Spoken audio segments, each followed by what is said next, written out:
at a rate that we have not seen in 40 years. But I'm not here to talk about anything negative tonight. I'm here to talk to you tonight about strength, resiliency, and forging forward. 2021 was another record year for your bank.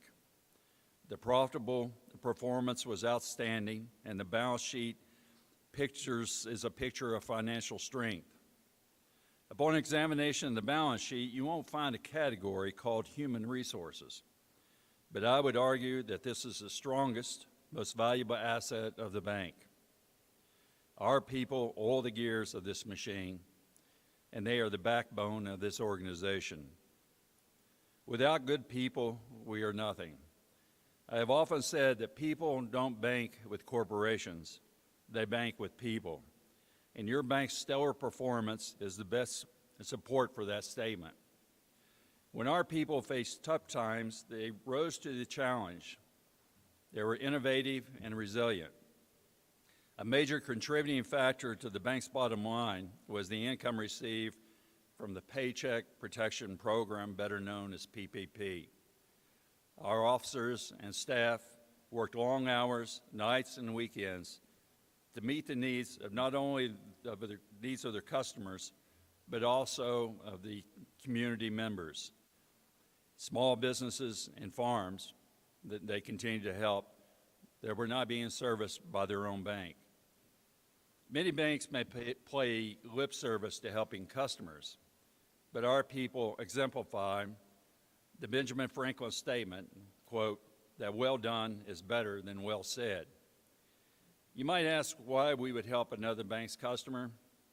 The reason is our service to them, our willingness to help them in tough times, which translated into new business relationships for the bank, increased accounts, increased loans, increased income to the bank, and increased dividends to you. Good deeds pay big dividends. On behalf of the bank's board and leadership, I would like to take this opportunity to extend our thanks and appreciation to the officers and staff for their dedication, hard work, and commitment. They put the needs of their communities above their own personal needs, and for that, they deserve our praise, appreciation, and gratitude. Please join me in offering a round of applause to all our employees.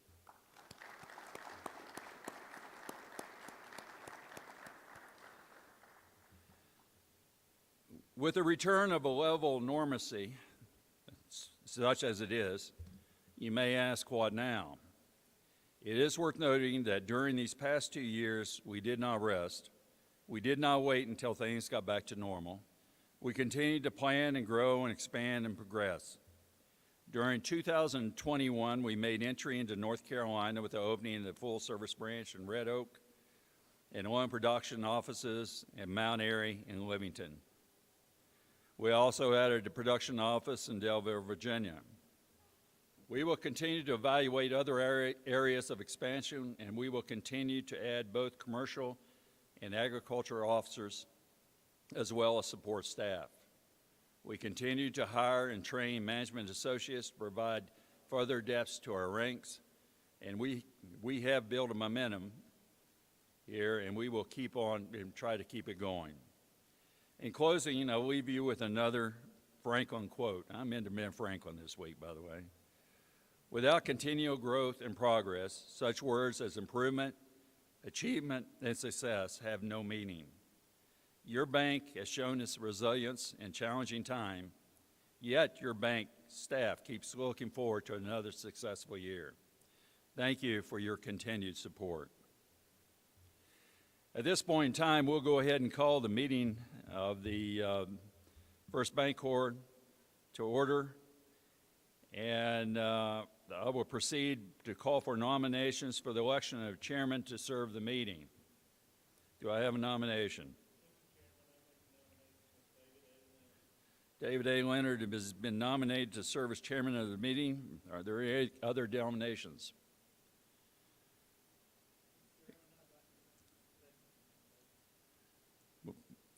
We have a second nomination for David Leonard.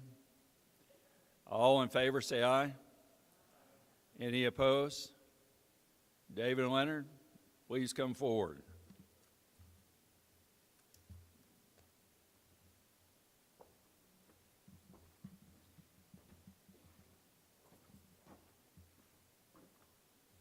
Thank you, Bill.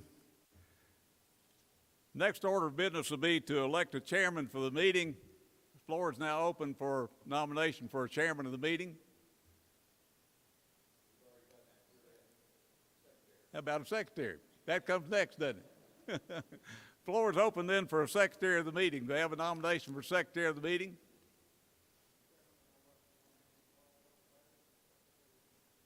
Ron Barrett's been nominated for secretary of the meeting. Do I have a second to that?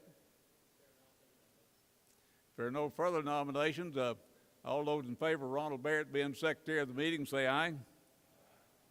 Well, Mr. Barrett, you've been elected, so the first duty you're going to have then is to, if you'd come up and give us a proof of the meeting, please.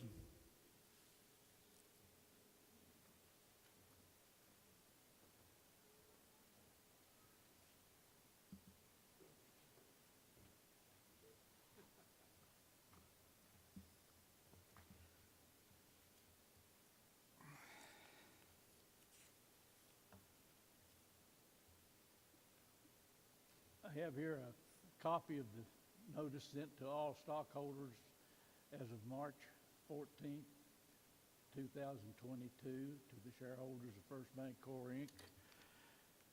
The notice of the 2022 annual meeting.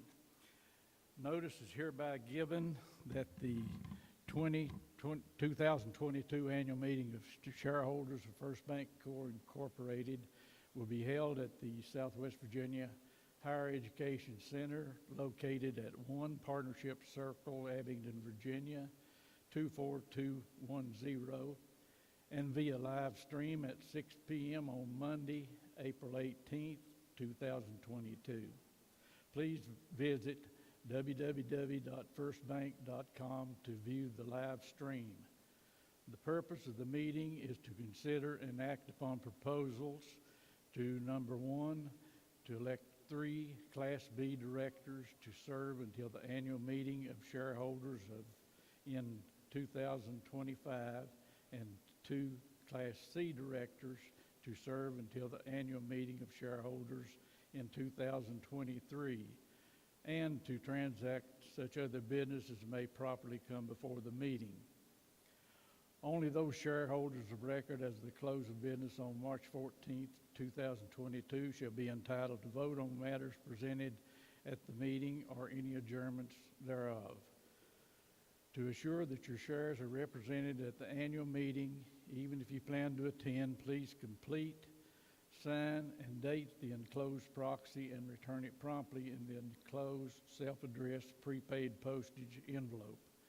Your proxy is revocable at any time prior to its exercise. And this is by order of the Board of Directors, signed by W. Mark Nelson, President and Chief Executive Officer.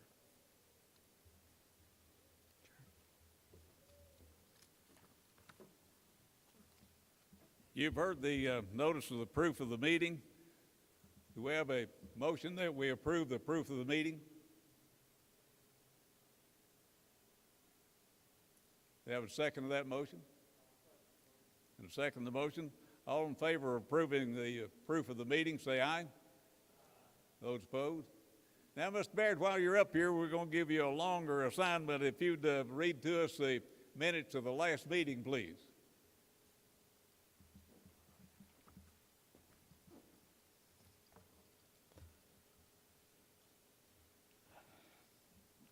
The annual stockholders meeting of First Bancorp, Incorporated, dated April 19th, 2021. The annual meeting of the shareholders of First Bancorp, Incorporated was held at the Southwest Virginia Higher Education Center in Abingdon, Virginia at 6 p.m. on Monday, April 19th, 2021. This annual meeting was called and conducted in accordance with bylaws of First Bancorp, Incorporated of Lebanon, Virginia. William H. Hyder welcomed the shareholders that were in attendance, including those shareholders viewing the live stream meeting, and then proceeded to call for nominations for the election of a chairperson for the meeting. A motion was made by David Leonard and seconded by Mark Nelson that William H. Hyder be elected as chairman of the meeting. Mr. Hyder was duly elected chairman by acclamation. The chairman then called for nominations for secretary. A motion was made by Mark Nelson that Ronald Barrett serve as secretary for the meeting. The motion was seconded by CBH Jr., and there being no further nominations, Mr. Barrett was duly elected secretary by acclamation. The chairman then requested that the secretary present proof of the official notice of the meeting, whereupon Mr. Barrett responded by reading the notice sent to all shareholders. A motion was then made by David Leonard II that the shareholders approve the notice complying with First Bank Corp's bylaws. The motion was duly seconded by Raleigh Hyder and unanimously carried by all present. The chairman then requested that the secretary read the minutes of last year's stockholders meeting. Secretary Barrett responded by reading the minutes, whereupon a motion was made by David Leonard, seconded by CBH Jr., that the minutes be approved as read. The motion was unanimously carried. Chairman Hyder then requested that a canvassing committee composed of Eric Moore, Matt Linder, and Samantha Mitchell be established to determine the number of shares represented at the meeting by proxy or in person. Chairman Hyder called on Senior Vice President and Chief Credit Officer Raleigh Hyder to provide an update of the overall company credits and his goals for 2021. At the conclusion of the credit report, Raleigh Hyder called upon Chief Financial Officer A. Eric Moore to provide the prior year financial update, whereupon a full and complete financial statement was presented and a detailed comparison was made of the bank's performance for the years of 2016 through 2020. Following Mr. Moore's comments, President and Chief Executive Officer Mark Nelson presented to the shareholders an overview of the company's activities for the previous year and his vision for the future. Chairman Hyder then requested that the canvassing committee report its numbers to determine if a quorum is present, whereupon the shares were tallied with Mr. Moore reporting that there were 6,507,320 shares represented at the meeting out of 8,286,947 total shares outstanding. Of those, 4,261,445 shares were represented by proxy and 2,245,875 shares were represented in person, giving a total representation of 78.52% shares outstanding. Mr. Hyder then declared that a quorum was present and the meeting duly in session. Chairman Hyder then explained that in accordance with Title IV of the Articles of Incorporation, stockholders shall vote to elect directors for a 3-year staggered term. Directors are designated as a Class A, B, or C director. It was noted that 2 Class A directors' term had expired in 2021, and therefore a request for nominations to fill the vacancy was sought. Whereupon a motion was made by Ron Barrett that Class A directors David Leonard and W. Martin Nelson be reelected to serve an additional 3-year term until 2024. The motion was duly seconded by CBH Jr., and David A. Leonard and W. Martin Nelson were duly reelected to the First Bank Corp Board of Directors. Chairman Hyder then noted that 1 Class A director's seat had been left vacant by retiring board member CBH Jr., and therefore a request for nominations to fill the vacant seat was sought. Whereupon a motion was made by Mark Nelson that Trent Yates be elected to serve as a Class A director for a 3-year term period until 2024. The motion was duly seconded by David Leonard, and Trent Yates was duly elected to the First Bancorp Board of Directors. Chairman Hyder then noted that one Class C director's seat had been left vacant by the deceased A. Benton Chafin Jr., and therefore request for nominations to fill a vacant seat was sought. Whereupon a motion was made by Mark Nelson that Sophie Chafin Vance be elected to fill the vacant Class C director seat until the expiration of such term in 2023. The motion was duly seconded by Ron Barrett, and Sophie Chafin Vance was duly elected to the First Bancorp Board of Directors. Chairman Hyder then addressed the articles of amendment to the Articles of Incorporation for First Bancorp Incorporated. The amendment to the Articles of Incorporation hereby amends and restates in its entirety the last paragraph of Article 3 to increase the range and numbers of directors who may be elected to serve to between 6 and 15 members. The amendment was approved and adopted by the First Bancorp Inc. Board of Directors at their March 9th, 2021 board meeting and submitted to the shareholders of record as of March 9th, 2021 for approval in accordance with Title 13.1, Chapter 9 of the Code of Virginia, with a recommendation that the shareholders approve the proposed amendment. Chairman Hyder requested that the canvassing committee report on the number of votes for the articles of amendment. CFO Eric Moore, a member of the canvassing committee, reported that a total of 6,422,666 shares were voted in favor of the amendment, with 37,150 shares voted against the amendment, and 47,504 shares abstaining. With 8,286,947 total shares outstanding, Mr. Moore reported that 77.5% of shares were voted in favor of the amendment, which was sufficient approval thereof. Mr. Moore reported that there were no disputed votes and no stockholders were entitled to vote as a separate class. Therefore, the amendment was approved and duly adopted by the shareholders of First Bancorp Incorporated on April 19, 2021. Chairman Hyder called for a motion to fix the number of directors to serve for First Bancorp. Upon a motion made by David Leonard, seconded by Mark Nelson, and duly carried, the number of directors was fixed to 9. Chairman Hyder asked if there was any additional business to be brought before the meeting.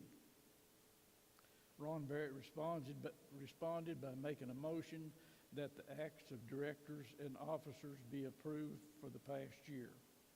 The motion was duly seconded by David Leonard and unanimously carried. Chairman Hyder then asked all directors elected to meet immediately following the adjournment of the meeting. There being no further business to be brought before the meeting, a motion was made by Mark Nelson, seconded by David Leonard, and duly carried to adjourn the meeting. Mr. Leonard.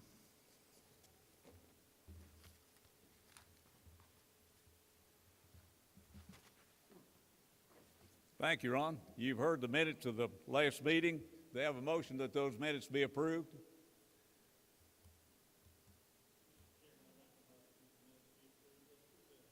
We have a second of the motion to approve the minutes.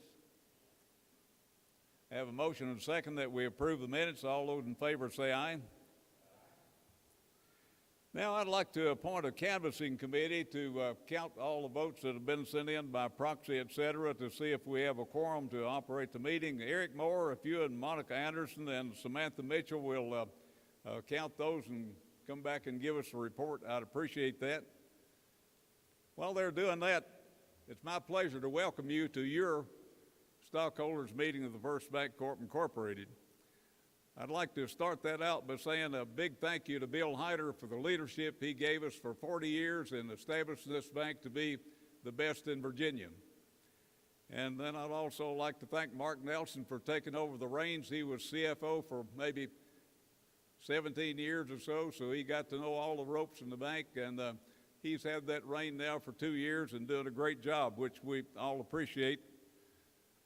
I'd like to share with you another life that I had about 40 years ago. I've had the pleasure of living in Charlottesville, Virginia for about 12 years, traveling the East Coast, and Virginia, of course, was my primary target. And one of my favorite places in Virginia was Culpeper, Virginia. Those of you in Northern Virginia, and we've got a lot of stockholders in Northern Virginia now. One of my favorite people there was a sale I managed for Zeusland Farm, Mr. Zeus Clore.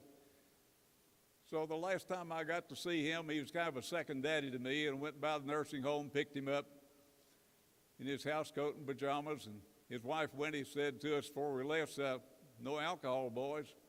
So we tried to abide by that, and drove down the road, and Zeus said, could we stop and get a drink of scotch somewhere? I said, well, Zeus would love to, but I guess Wendy kind of laid down the law, we better not do that. And I said to him, would you like to drive up to the farm? Beautiful farm right there on the edge of Culpeper. No. 2 minutes later, he said, yeah. I said, let's drive up the farm. We did. Beautiful show barn. That started with nothing, kind of like First Bank and Trust did. It was a kind of a wilderness. He made a show place out of it for Northern Virginia. Show barn, the sale barn, all the amenities, and the beautiful home up on the hill. And we started back off the hill, and he said, Dave, stop here just a minute. He said, I don't mean to be bragging, but God, isn't that beautiful? Yeah, Zeus, it really is. That it was. But you know, another thing, getting back to the bank now, you drive by a lot of these beautiful buildings that we have here at First Bank and Trust Company. You look at the headquarters building, and then the building down at the Pinnacle, and all the big things, and 24 other banks as you travel around the state that you see. And you can say, I'm a part of that. And you can stop and you say, gosh, isn't that beautiful? And it is. But you know, the most beautiful part of that is the people that are in it, like Bill was saying a minute ago. People bank with people, and that's been our philosophy throughout the whole thing. Of course, you got to have the building and the support and everything to make that happen. But the reason for the success of First Bank and Trust Company has been its people. There are 430 employees of the First Bank and Trust Company. They're professional, they're dedicated, and they're smart bankers, and most of them been selected for the position they're in. So they enjoy their profession. You'll see them out at churches on weekends or civic clubs or whatever they've got to do. And you know, the other thing is you hardly go to a function in Virginia, and I have a privilege to do that some and go to different organizations, and our bankers are there. And of course, they make a lot of contact there. So they're interested in their communities, weekends and nights. And our visits in North Carolina here lately, that we visited several farms down there, we've got into some different things we didn't know much about at the time, sweet potatoes and hogs, et cetera, and tobacco, et cetera. Some of those things we knew about. We've gotten into new dimensions, and the big thing that we run into, I think, down there, Trevor, is that people appreciate the fact that the bankers come out to see them. And they've been saying, well, we call the bank, we don't get to talk to anybody. They don't call us back. And your bankers at First Bank, they come out and see us. Well, people, they put the information together, take it back, the loan processors put it together, and they really know more about what their business is doing. So North Carolina have appreciated that, and I'm sure all of our customers in Virginia have too.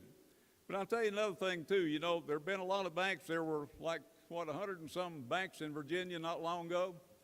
Now there are less than 70 banks. I don't have the exact number, but a lot of them have fallen by the wayside.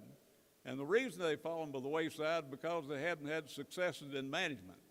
Maybe they had a CEO or some top people and so forth, and when it came together, they didn't have somebody to carry it forward.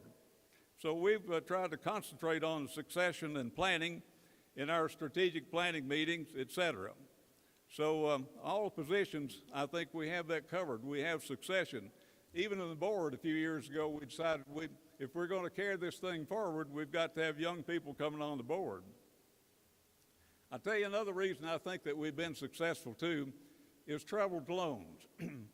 Lots of times a bank will just kind of foreclose on people and take it to the courthouse steps and have a sale. Our people don't do that. They try to work with the people because nobody knows how to run that business any better than the fellow who put it together. So if you work with him, most of the time he can pull it out. I'll tell you one story, though, about one that didn't pull out. They'd worked with him for a couple of years and just couldn't make it work. And you know, people make bad decisions sometimes.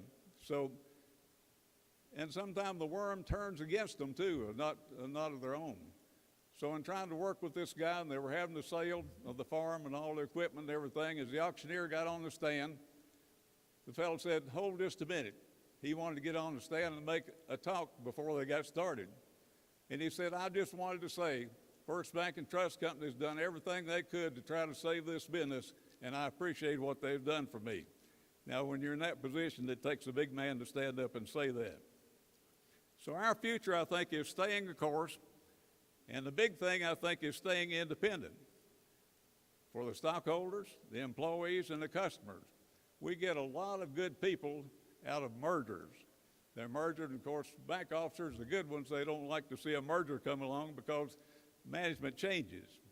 So merged banks have given us a lot of good people. The other thing that's given us strength is we've got over 32 young bankers coming on that's selected out of college or whatever, and outstanding people, and they come into our training program, and they have a mentor there to work with them. And so they can move on up to positions higher in the bank. As Charles Stanley, a lot of you have heard of him, he said, "The promise depends on the promiser. The promise depends on the promiser." Well, I can tell you that the CEO, and the staff, and the board make you a promise that we're going to give it the best management that we possibly can. Do you know anyone who's ever sold First Bank and Trust Company stock and lost money on it? I can't think of anybody who's ever lost money on First Bank stock. I didn't do too well in math, but I got this part figured out. If it's increasing at $8 per share per year, and you get $2 dividend, now best I can figure, 8 plus 2 makes 10. So if you say that's per share, 8 plus 2 make 10. If you're paying $90 to $100 for it, you get 10% return. Now, a lot of our loans in the bank, with real estate and apartments, et cetera, we try to strive to get an 8% cap rate. You know, they get that 8% cap rate, and we're happy with that. We loan the money, and it works out good. But if you got that real estate, you've got management, you've got tenant grievances, you got depreciation, you got calls in the middle of the night because the sewer stopped up, and you got a lot of different things going on. This investment here, you let somebody else worry about it, and the appreciation you get this year is already invested, so you have it there to get a return on next year. In the Wall Street Journal, there have been a lot of global fears about banks and the stocks going down, et cetera. Stockholders dumping stock, et cetera. First Bank, you see that bar graph in your annual report. That bar graph keeps stepping up every year, and it has done that for 42 years. My friend Joe Kinslow in Culpeper the other day, I was talking to him, and he's a stockholder. He said, "How in the world do y'all do that?" Said, "These other banks I read about are not getting that job done." I said, "Joe, it's all about service. Our people give service to their customers." You remember a few years ago, Wachovia Bank? Stock was selling for $52. About 4 months later, at $4.50. That's a pretty big loss. But I think First Bank held all through that time, and we've continued this increase. I think the future is bright for First Bank and Trust Company, and so I think it might be a better buy today at $100 than it was in 1979 at $20, because we've got the infrastructure and everything going. And of course, that $20 to $100 shares of stock at that time is worth what, $600 and some thousand now, but it might be a better investment now. I think First Bank is positioned with a reputation and a momentum and the best staff in the industry. And if you look at that too, and the things we've got going to North Carolina and South Carolina and Georgia and those things we've got in mind, we have just scratched the surface at $3 billion. From $1 billion to $3 billion, and just scratched the surface. Kind of reminds me of back when I was in industrial development, we had this saying, if you ain't the lead dog, the scenery never changes. So think about that a while. So I think we're probably here now to, let's see, I've got to talking so much I forgot where I was here. Do you have a report on the canvassing committee yet? That'll be a little bit yet. So I'd like to have Raleigh Hyder to come to us now and tell us about, he's Senior Vice President, of course, and Chief Credit Officer, doing a great job at that and bringing you up to date on the credits in the bank. And sir, you're really in for a treat now, these next three fellows that are going to talk. They're going to give you proof of everything we're talking about in the future of First Bank. Raleigh? Thank you. Thank you. Thank you, Dave. Thank you, Mr. Chairman, and good evening. My name is Raleigh Hyder. I'm the Chief Credit Officer for First Bank and Trust, and it's my pleasure this evening to report the lending results for your bank in 2021. Over the past few years, we have experienced unique circumstances due to the pandemic, unprecedented government stimulus, and record low interest rates. I'm happy to report to you tonight the lending results and your staff's dedication to our customers, employees, and shareholders.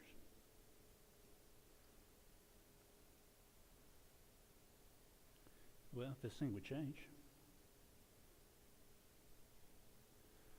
Yeah, I'm not sure if that's going to work.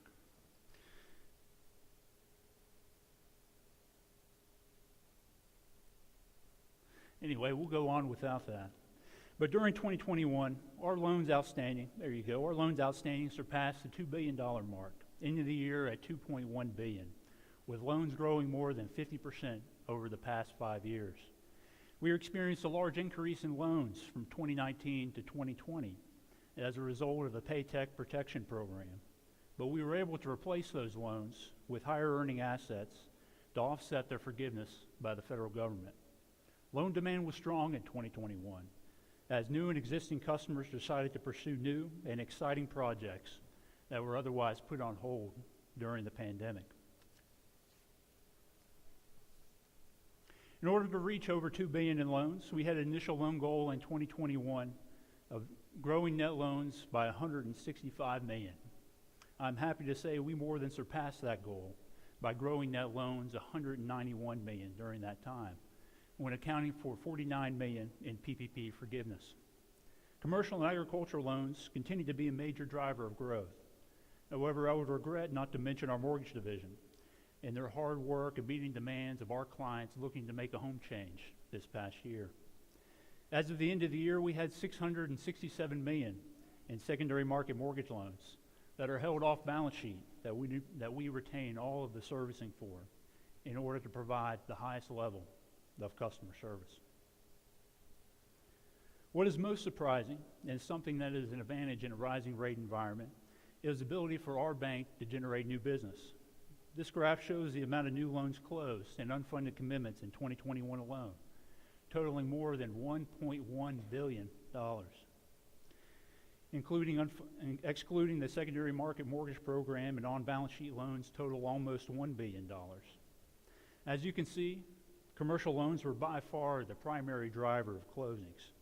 However, the agriculture and mortgage division will continue to be a focus in the future, as there are many great opportunities in new markets, as I'm sure Mark will discuss later on.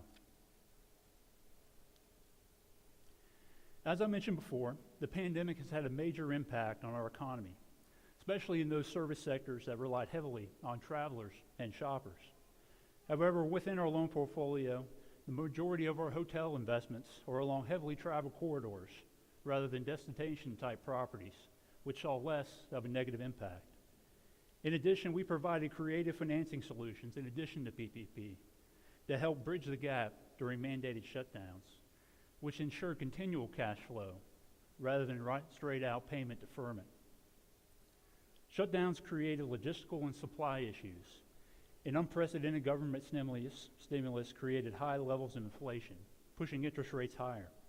But your company continued to achieve at a very high level and is poised for performance going forward. Performing at a high level not only means loan growth, but it also means maintaining credit quality and being disciplined about your margin. In terms of credit quality, our non-performing assets decreased over the past 5 years from $14.8 million to just $1.3 million at the end of the year. A portion of this improvement was largely seen by our ability to sell previously foreclosed assets, decreasing our other real estate owned to $0 from $5.4 million at the bank level in just the previous year.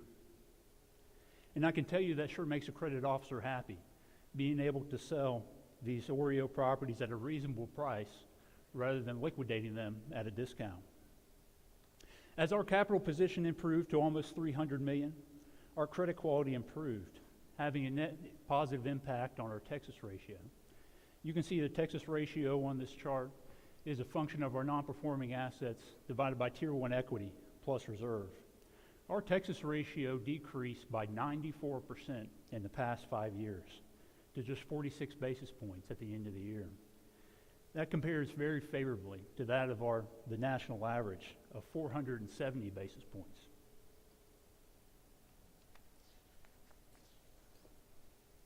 Loans greater than 30 days past due as a percentage of total loans continued to improve as we ended the year with record low delinquencies.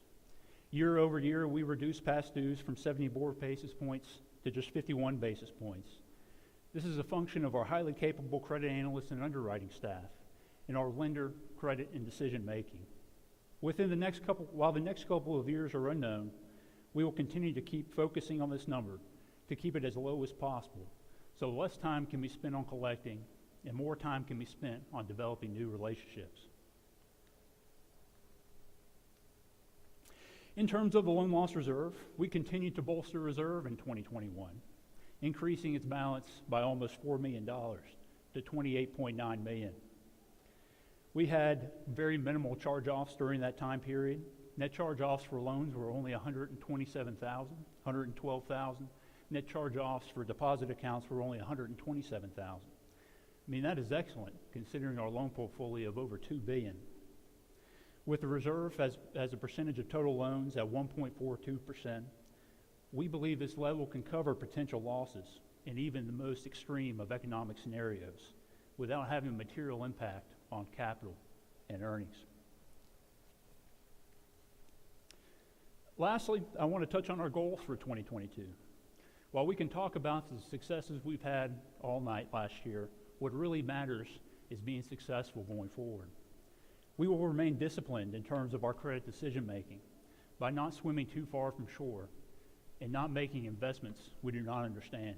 We will continue to maintain a fortress of a reserve to protect our investment in times of uncertainty, and we will always make sound pricing decisions to ensure long-term investment rather than short-term gain, as we have seen so many of our peer banks do as of late. So now, I want to introduce Eric Moore, our Chief Financial Officer, who will give us a financial overview of our bank. But before I do, I want to extend a word of thanks as a shareholder and an employee of this company to our lenders, loan administration and operations staff, loan processors and analysts for making these loan results a reality. Thank you.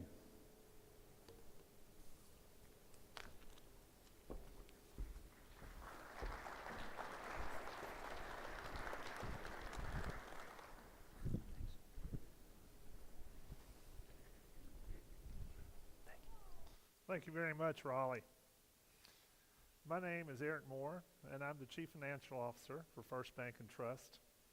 And it's my distinct privilege to be able to report the outstanding financial results produced in 2021 by the 430 employees of First Bank and Trust Company. Total assets increased $502 million year over year, ending at $2,846 million at December 31, 2021. Representing growth of over 21%. In the past 5 years, total assets have grown over $1 billion. And as Mr. Leonard mentioned, at some point in 2022, we expect to exceed the $3 billion threshold. 2021 was another year of record deposit growth for the bank, with total deposits increasing from $1,989 million at the end of 2020 to $2,484 million at the end of 2021. The total increase for the year was $495 million, right at 25% growth. We've continued to focus on growing our non-interest-bearing deposits, and they now make up over 29% of our total deposit base. Over the past several years, a deliberate strategy by management has been to reduce the amount of long-term fixed deposits, primarily certificates of deposit, and shift to more non-maturity deposits, which improves the bank exposure to interest rate sensitivity. As you can see on the slide, over the last 5 years, term deposits as a percentage of total deposits has decreased from 40% to 24% at the end of 2021, while non-maturity deposits have increased from 36% to 47%. The amount of equity capital increased $27 million in 2021, even after paying out $15.3 million in dividends to our shareholders. With this strong capital position, First Bank & Trust exceeds all regulatory defined thresholds to be considered a well-capitalized bank. Interest income totaled $103,456,000 for 2021, an increase of over $11 million from 2020. While primarily driven by our loan growth, part of the increase was attributable to the recognition of PPP loan fees of $10.4 million in 2021 versus $4.6 million in 2020. Interest expense for the year was $8,927,000. Even though deposits grew substantially in 2021, interest expense decreased over $2 million due to the low rate interest environment. Net interest income for 2021 totaled $94,529,000, up almost $14 million over 2020. And we added $4,212,000 to the provision for loan losses, and the reserve stood at $29 million at the end of 2021. Other income totaled $21,783,000, driven by very strong performance from our mortgage division. Other expense increased $5.8 million in 2021. Our largest expense by far is the salaries and benefits of our employees, which accounts for about 60% of our total non-interest expense. Most of the increase in other expense was driven by the addition of new officers and employees, particularly in North Carolina for the new offices there, as well as other areas throughout Virginia and Tennessee. And after paying income taxes of $11,458,000, our net income totaled $42,135,000, a 31% increase over the $32,157,000 earned in 2020, up almost $10 million. Net income per share for 2021 was $5.08, an increase of $1.20 over the $3.88 earned in 2020. Over the past 5 years, income per share has more than doubled from the $2.43 earned in 2017. Cash dividends of $1.84 per share were paid in 2021, which represented an increase of about 22% in dividends paid out to shareholders over the prior year. And our book value per share at the end of 2021 was $31.53. Average equity to average assets declined 83 basis points in 2021, which is not indicative of a weakening of our equity position, but was a function of the very strong asset growth experienced during the year. Return on average assets rose to 1.62%, with return on average equity increasing from 14.25% in 2020 to 16.95% in 2021.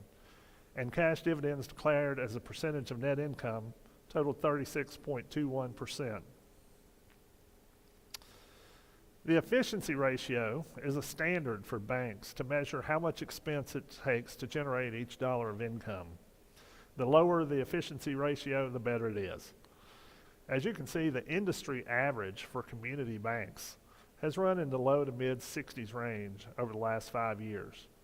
First Bank and Trust consistently outperforms the industry average, and in 2021, the efficiency ratio for the bank dropped to 51.5%.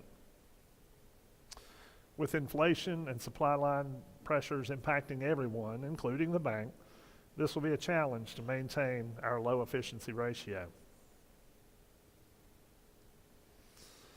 And looking at our goals as we move into 2022, we want to be fair to our customers and pay a competitive rate of return on our deposit accounts to retain and attract deposits. But as rates rise, managing our funding costs will be key in 2022 to maintaining our net interest margin targets. We will continue to focus on our success in growing the non-interest bearing deposit base, concentrating especially on the commercial demand deposits. As I mentioned on the efficiency ratio slide, to continue to control our non-interest expenses will be a challenge, considering the cost of just about everything has gone up and continues to go up. We will have to be disciplined in 2022 to prevent an increase in the efficiency ratio. Our number one selling point for our customers has always been the exceptional customer service that they receive from all of our employees. But to retain and attract deposits, we have to continue to improve and refine our systems, as we did with the launch of a brand new mobile app in 2021. In 2022, we will continue to build out the app, adding more utility and options. We will continue to seek out and offer industry-leading technology to our depositors, both on the retail as well as on the commercial applications. Thank you very much for your time, and now I would like to introduce our President and CEO, Mark Nelson.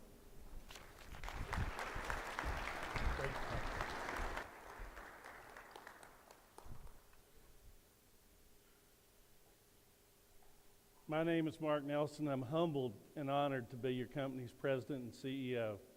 Thank you, Bill, Dave, Eric, and Raleigh for the great reports about the successes in 2021 and remarks about our company. The presentations and remarks provide a reason to be optimistic about the future of our bank. In 2021, First Bancorp Incorporated continued to execute our rolling 5-year strategic plan and exceeded all of our financial goals for 2021. In the past 2 years, in the face of difficult situations, the employees of First Bank and Trust Company have demonstrated unwielding resiliency to overcome any obstacle and produce extraordinary results.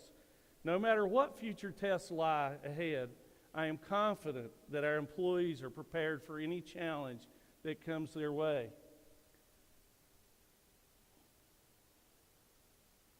During 2021, the company continued to invest in our employees, providing training and financial rewards for a job well done. The employees of our company worked tirelessly to ensure that the community served had continued access to essential banking services, providing exceptional customer service through traditional as well as technology-based services. And that will never cease to be our primary focus. If you're not using our state-of-the-art app that Eric talked about, try it, and you will enjoy the features. I would like to take this time to thank the 430 employees of our company whose names are presented on the screen, who are almost all shareholders and work to deliver the results presented and help to ensure the economic well-being of the clients and communities we serve. In 2021, we continued to reward our employees with each full-time employee who worked the entire year receiving $2,500 or more in additional compensation, with other employees receiving a prorated amount based on the time that they worked. Our employees provide the world-class customer service that keeps us moving forward. Our support staff, frontline staff, and lenders are exceptionally good at what they do. Our support staff, frontline staff, and lenders, along with our loan analysts, loan processors, deposit and loan operations, commercial deposit management, electronic banking, accounting, bookkeeping, Bank Secrecy Act, compliance, credit review, appraisal, legal, marketing, training, security, information technology, human resources, information and physical security, and internal audit staff are second to none. I would also like to recognize Caitlin Widener, Eric Moore, and Breanne Green and the rest of their team that did the excellent job completing our 2021 annual report that each of you received. And I hope you've been able to read it. It really does tell our story from an employee standpoint. And if you don't have your written copy, you can always go out online to www.firstbank.com, and several of our annual reports are out there.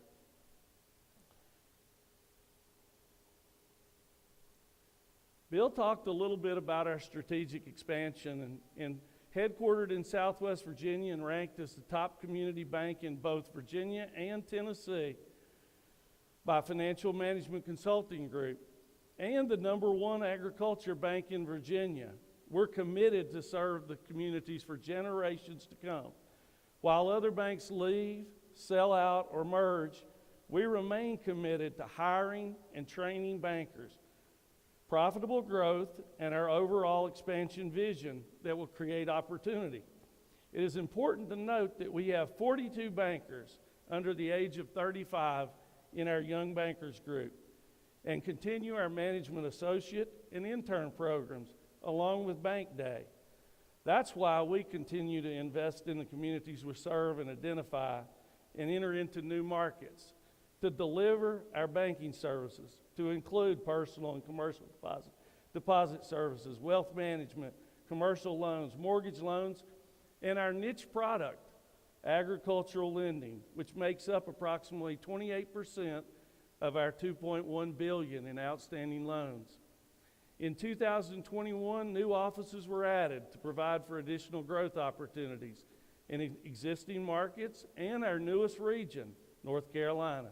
In 2022, our bank will continue to evaluate potential areas for growth, but only in markets that demonstrate characteristics that align with our business model, strategic vision, and where experienced bankers that possess our core values can be recruited to lead the expansion efforts.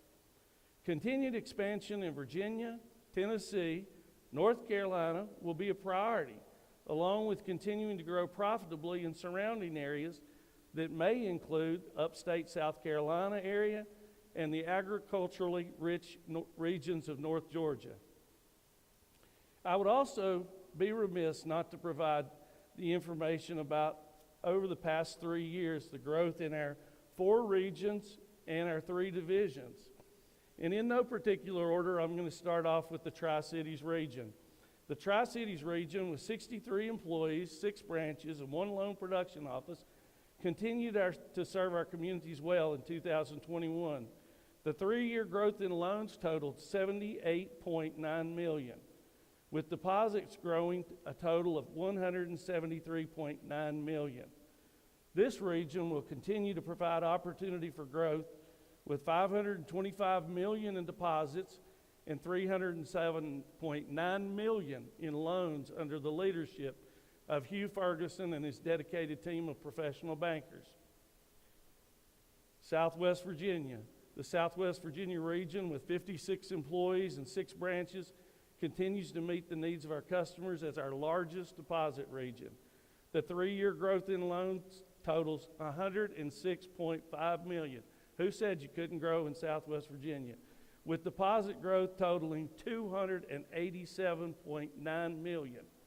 The region will continue to provide opportunity for growth, with $893 million in deposits and $317 million in loans, under the leadership of Brent Dyson and his dedicated team of professional bankers. Our Blue Ridge region. The Blue Ridge region, with 57 employees, 5 branches, and 7 loan production offices, continue to grow to provide growth opportunities. The 3-year growth in loans totals $195.7 million, and deposit growth totaling $165.8 million. The region will continue to provide opportunity for growth with $672 million in loans and $446 million in deposits under the leadership of Jim McAllister and his dedicated team of professional bankers.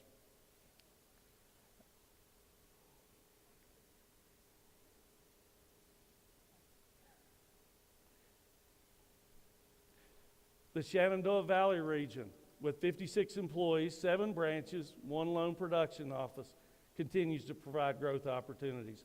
The 3-year growth in loans totals $132.4 million, with deposit growth totaling $223.9 million. The region will continue to provide opportunity for growth with $727 million in loans, our largest loan region, and $572 million in deposits under the leadership of John Bowers and his dedicated team of professional bankers. I think you get the theme. We have a lot of dedicated professional bankers and great leaders. Our 3 other divisions that I want to briefly talk about, our agriculture lending division of our bank continued its track record of growth and success in 2021, growing outstanding loan balances from $488.9 million at the end of 2020 to $571.8 million at December 31, 2021, representing a growth rate of 17% or $82.9 million. This increase was achieved by continued growth in our existing markets, the addition of several highly qualified agricultural lenders, and the expansion into new markets, primarily North Carolina, with nearly 25 experienced agriculture lenders servicing Virginia, Tennessee, and North Carolina, providing knowledge, innovation, and excellent customer service. And Dave is right. Hardly you can go anywhere that you're not going to see one of our agricultural lenders or commercial lenders out at any function that's in our markets. The agricultural lending division is well positioned to maintain and expand our bank's brand as the premier agricultural lender in the region under the leadership of Keith Phillips and Bradley Webb, along with a dedicated team of agricultural lending professionals. The agricultural division is nationally ranked and community focused. Our mortgage division, for the 2nd consecutive year, Eric talked about it, our non-interest income went up. The mortgage division produced record results. The investment we made in this division paid off. A favorable interest rate environment for borrowers, coupled with a reputation for excellent customer service, the mortgage division was propelled to new heights. With 2021 new mortgage loan production of over $352 million. The division increased mortgage in-house loans outstanding to $186 million, with loans sold but locally serviced rising to $669 million, an increase of 11% over 2020 totals. The mortgage division is well positioned to continue to build on its track record of success, even in a rising rate environment, with the team of mortgage lenders and support staff and full array of mortgage products that under the leadership of Andy Puckett, who's done a great job for our company. First Trust and Wealth Management. First Trust and Wealth Management provides a comprehensive wealth management and financial planning solution. As fiduciaries, we are relationship driven and always act in the best interest of our clients. The division continued a trend of strong growth in 2021, with assets under management increasing $42.4 million, or 22%, to $235.2 million at December 31, 2021, with the vast majority of that growth attributed to new business.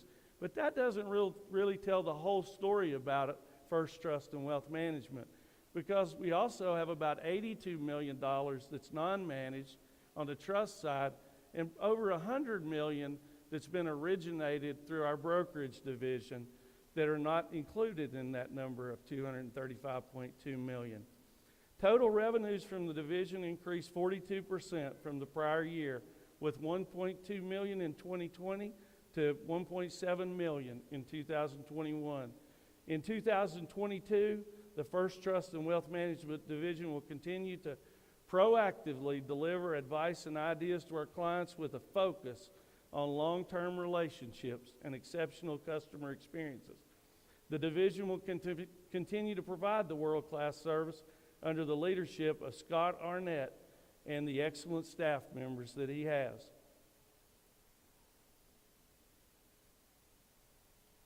Bill talked about us moving into North Carolina, and we're very proud of that. In 2021, First Bank and Trust Company was proud to establish a presence in North Carolina, operating as First Bank and Trust Company of Virginia. That was to differentiate our bank from similarly named and branded institutions operating currently in North Carolina. The bank operates with an alternate logo, yet still recognizable to our existing customers.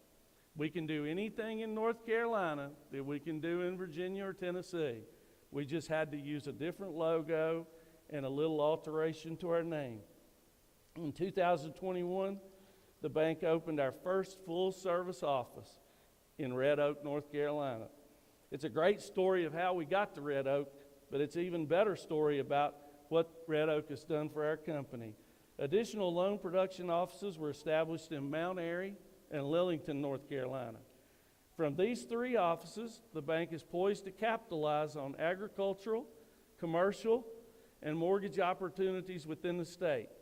Beginning with no balances in Red Oak and Lillington, loans outstanding in North Carolina grew to $95 million at the end of 2021, including the $52 million previously originated in Mount Airy. Expansion within North Carolina will be a key strategic initiative for First Bank and Trust for many years to come.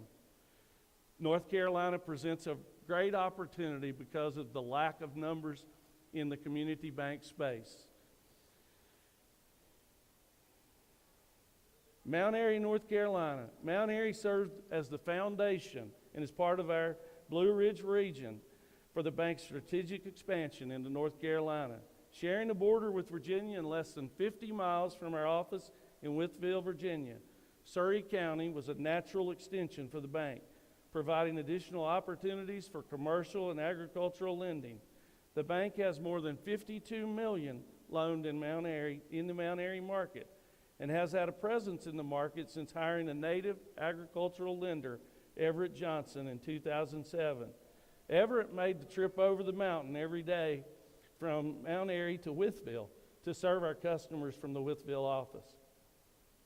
Red Oak, North Carolina, what more can I say? Situated further to the east in Nash County, North Carolina, Red Oak is a rapidly growing town located in the heart of North Carolina's agricultural production. And Dave talked about learning about sweet potatoes, and we certainly did. We ended up with the gentleman who runs a farm there who's got one of the largest sweet potato productions in the United States.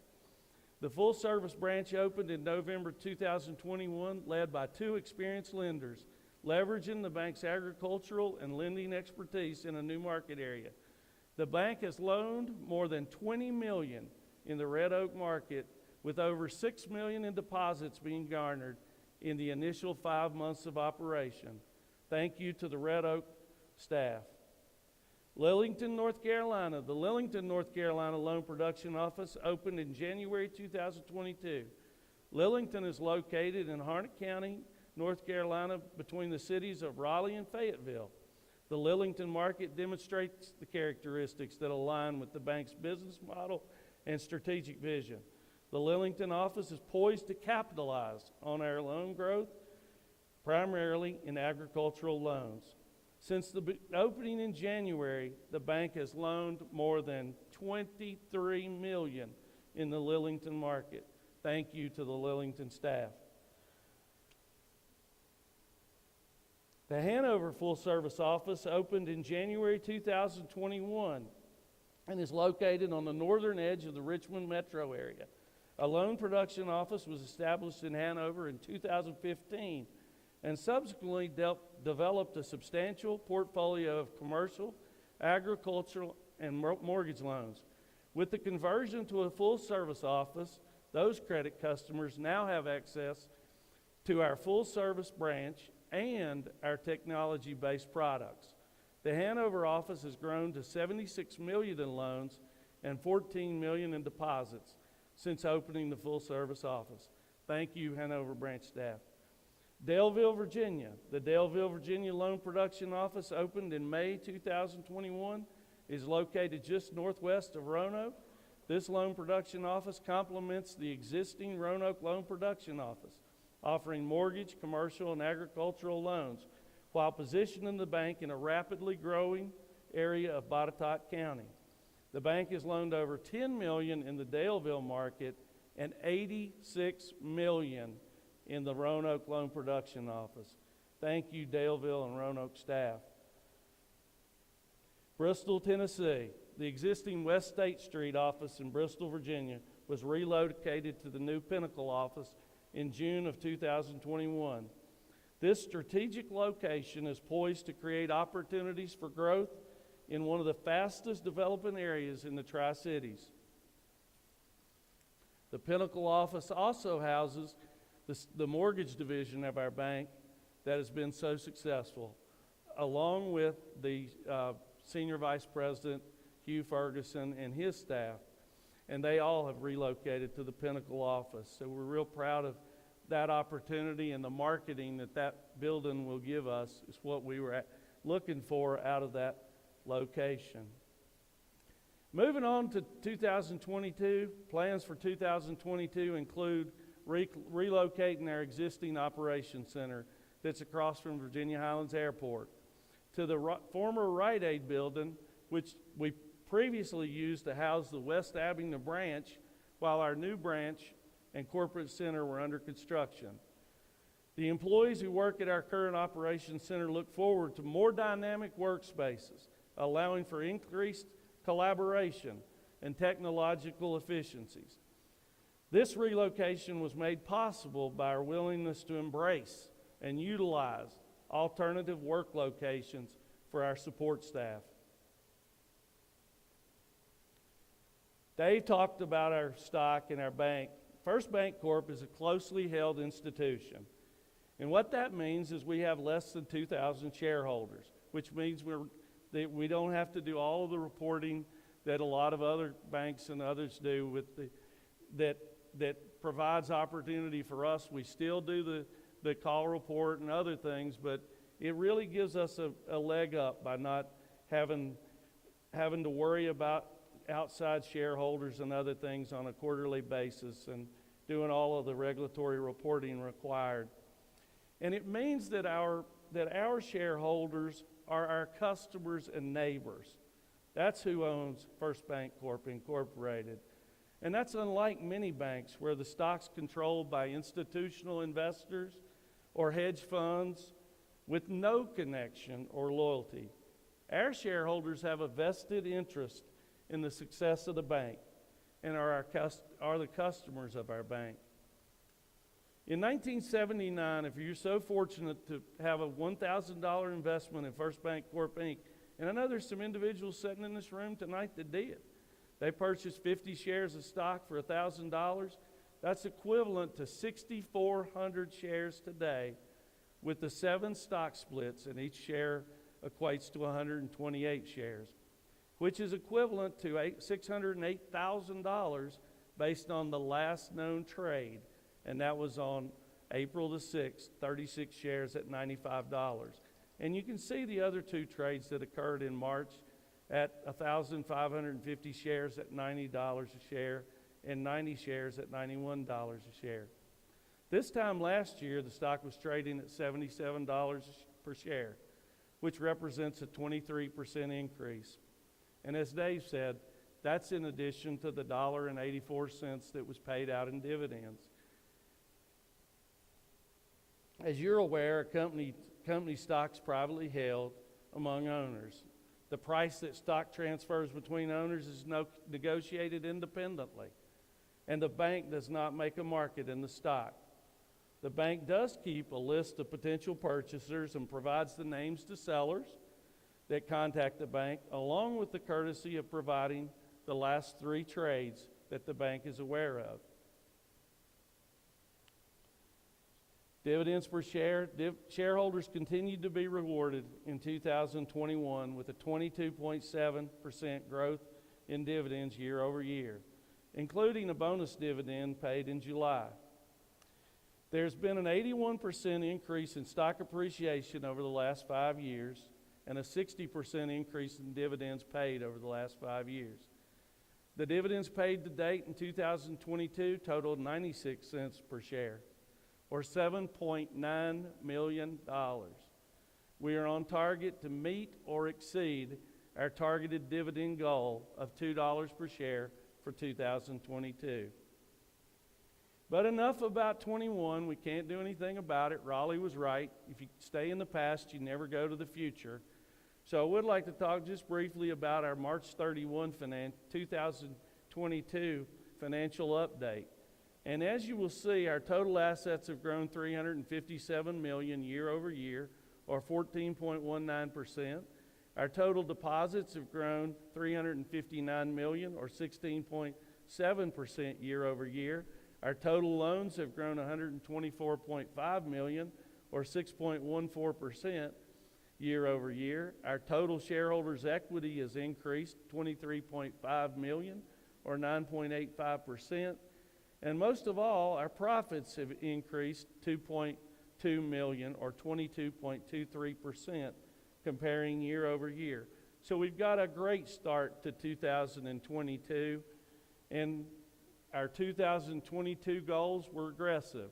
As Bill said, there's a lot of negativity out there, but there's been a lot happen in the last 3 years, and none of us anticipated any of that. But this company is resilient because of the 430 employees and how they work together, stand together, believe in each other, and will always help each other. And it's just remarkable what's accomplished when you work together. But our goals for 2022, as Raleigh talked about us having $190 million in loan growth in 2021, we do believe that it'll slow down a little bit, but with our new offices, we believe we can grow $225 million. Our deposit growth, we believe, will slow down. We believe that it will slow down, and we believe we can grow about $161 million reasonably. We believe our capital growth will be around $28.8 million. We believe our return on average assets will be around 1.53%, and we believe our return on average equity will be about 16.35%. But none of that can happen without a vision, and none of that can happen unless we have the 430 employees and the overall foundation of our company that was established by past and current leaders. In 2022, we plan on continuing to build on our momentum. You've heard the word momentum a lot tonight. I'm a real believer in momentum. I believe once you have it in your hands, you've got to take advantage of it, because if you let it go, you'll never get it back. We've had the opportunity in the last 5 years to have that momentum, to be able to attract strong lenders, to be able to attract strong bankers, and to be able to move forward. So we're going to take that momentum and move forward. Our company will continue to evolve, adapting to new ways of doing business, secure our customers' data. You hear a lot about securing our customers' data. Our information technology group understands the value of ensuring and securing our customers' data, while putting in place our strategic initiatives to provide for greater efficiency and productivity while preparing for the future. With persistent inflation and the expectation of a rising rate environment, our employees and the overall bank are prepared to take on the challenges that 2022 and beyond may bring. Our Vision 2027, our financial vision, is very clear. We want to grow our overall assets to $4 billion or more.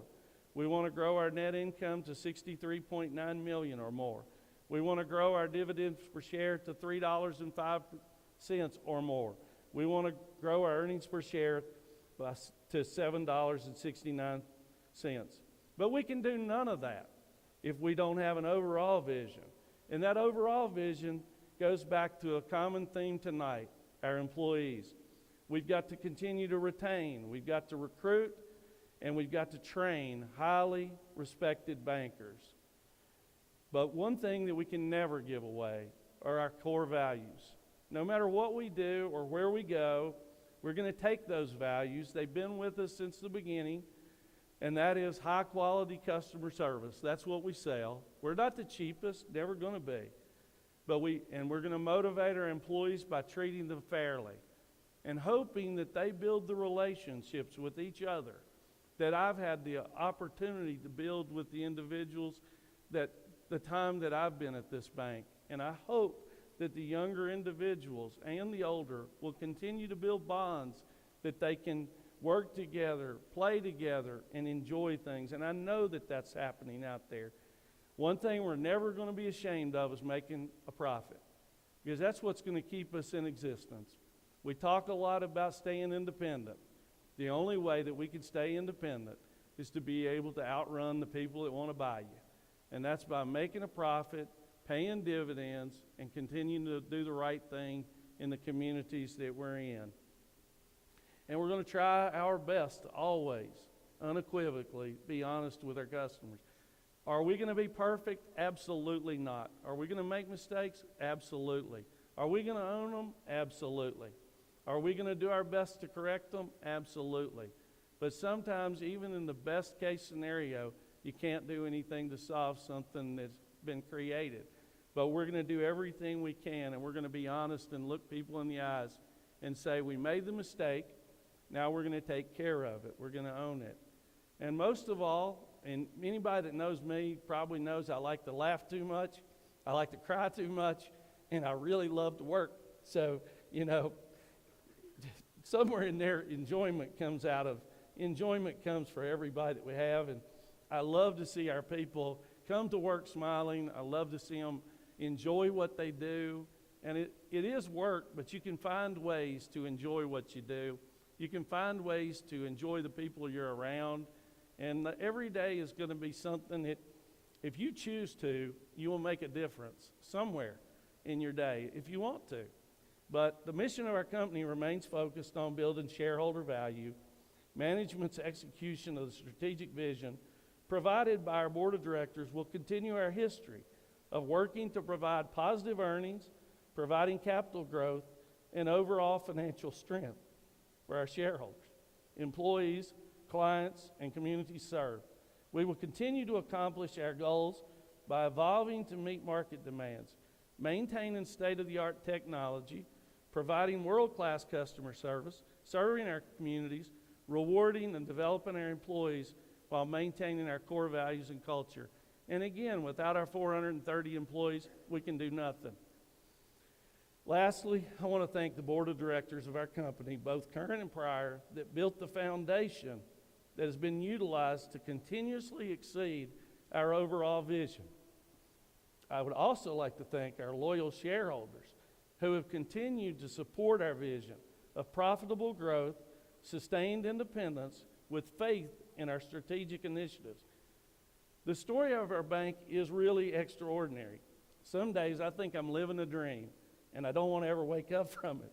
But while remarkable, our story is not yet complete. Together we will continue to be recognized as a world-class community bank that recognizes the value of being nationally recognized, community-focused. And if we all work together to make a difference and do the right thing, good things will continue to happen. And Mr. Chairman, I'm a long-winded CEO, but I am done.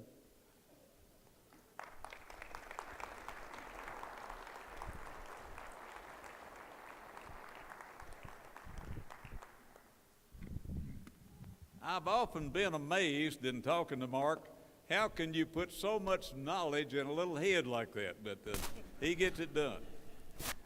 Our canvassing committee, I guess, Eric, you've got a report for us, hopefully. Yes, sir, Mr. Chairman. I'd like to report that there are 5,848,715 shares represented at this meeting. Of those, 3,721,969 shares are represented by proxy, and 2,126,746 shares are represented in person. There's a total of 8,297,263 shares outstanding, which gives us a total of 70.5% of shares represented at this meeting. Thank you, Eric. Great report. Well, with that report, I'll declare a quorum present and the meeting is duly in session. In accordance with Article 4 of the Articles of Incorporation, the stockholders will vote to elect directors of First Bancorp for staggered terms. Directors under First Bancorp Incorporated are designated as Class A, Class B, and Class C directors. The Class B directors excuse me, whose term expires this April 2022, are Ronald Barrett, William Hyder, and David Leonard II. The Class C directors, whose term expires right now in April 22, are Ronald Barrett II and Raleigh Hyder. Now then, I'd like to call for nominations to fill the vacancies created by expiring terms of the 3 Class B directors.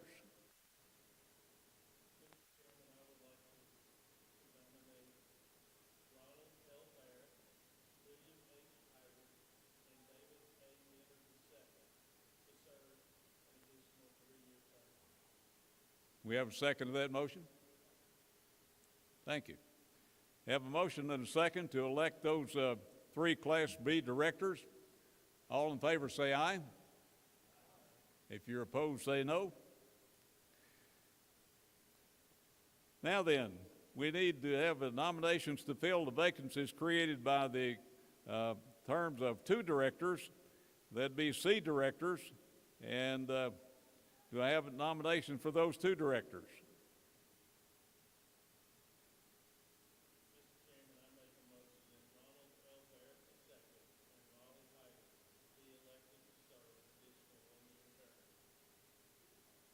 Have a second to that motion? Thank you. Have a motion and a second to elect those 2 Class C directors. All in favor say aye. Opposed, no.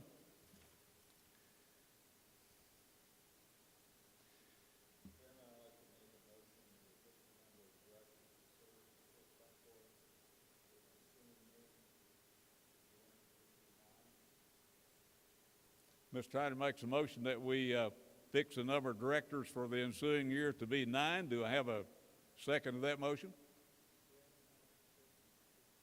A motion and a second to fix the number of directors at 9. All in favor say aye. Opposed, no. Is there any other business to come before the meeting that anybody has on their mind that you'd like to talk about? Any other business to come before the meeting? I'd just like to make a comment that we talked about North Carolina a lot, and we've been going to North Carolina quite a while. Keith Phillips, head of the Ag Department, and Everett Johnson started us going down the North Carolina Cattlemen's Association in Hickory, North Carolina 15 years ago. And during that time, we've been sponsoring the lunch or the breakfast down there, and they'll have 450, 500 people there at North Carolina Cattlemen's. We've established a really beachhead down there, gotten to know a lot of people, and that's resulted in us having a lot of good loans down there. One other thing I'd like to recognize while we're here, who is the youngest stockholder in this meeting? Oh yeah, sitting there on the floor. She is 3 weeks old and a stockholder in the First Bank and Trust Company.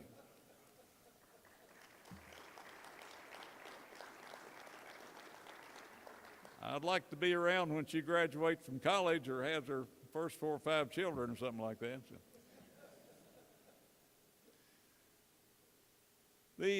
We talked about loans, and our target this year is to try to make $225 million in loans.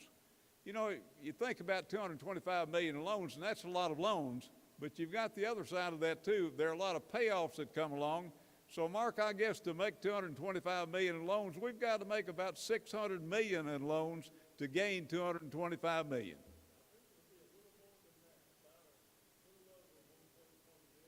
Yeah. You know, we're mighty grateful for the best First Bank and Trust has had. And I've heard Ron Barrett say a few times, and I've heard Mark expound on it too, there may be, and hopefully there is, a little divine intervention here, because we've had some great times. There have been a few troubled times too, but I believe the Lord smiles on them that work the hardest, so I think that there may be some divine intervention there.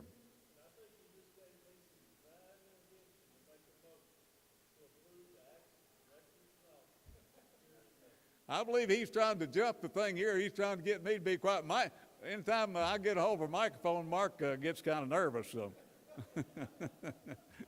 So you made a motion to approve the action of the directors and the officers for this past year. Yeah, I'd really like to get that through. Okay. Do we have a second to that motion? Raleigh seconds that motion. All in favor of approving the action of the directors and officers for the past year, say aye. Opposed, no. Mark, you got her done. Okay. I'd like to ask all directors elected, we'll meet over at the center and do some more business and try to get our organization going, of course, for the next year. And so we'll try to do that after this meeting. But everybody stay in business as long as you like. Any of these directors or officers you'd like to ask questions to or whatever. And we especially appreciate a lot of our senior vice presidents are here and people from other banks and so forth. And we appreciate you showing up and supporting us all the way through. And thank everybody for turning out. We've had a great turnout. And although there are a lot of people probably on TV or screens or however you do that, getting it to other notions, we appreciate you being with us too. So, do I have a motion to adjourn? I have a motion to adjourn. Is there a second? Nobody wants to adjourn. And I got a second.